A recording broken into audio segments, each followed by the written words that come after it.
Doktor, ac qarnına limonlu su içmək mədə bağırsaqlarımızı həqiqətən təmizləyirmi?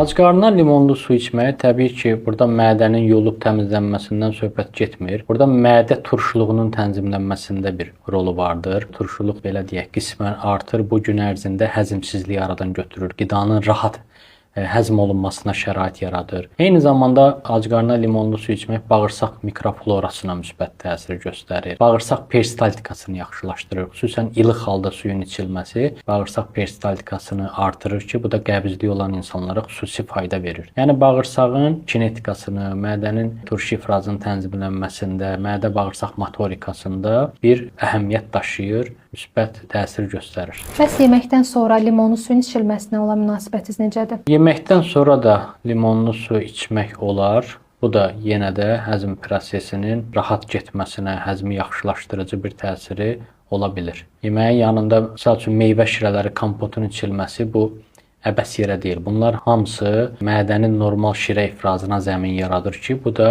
mədə artıq qidanı həzmə hazır olur, normal həzm gedir mədədə. Bəs limonlu su kimlərə olmaz? Limonlu su əsasən hiperasit qastritli xəstələrə olmaz, mədə peptik yara xəstəliyi olanlara olmaz. Yəni burada qida borusu, mədə və 12 barmaq bağırsağın yaraları peptik yara adlanır. Reflü xəstələrinə ziyan edər, diafraqmal yırtığı olanlara ziyan edər. Yəni turşuğun artması ilə gedən mədə xəstəliklərinə, həmçinin duodenal xoralara ziyan edər.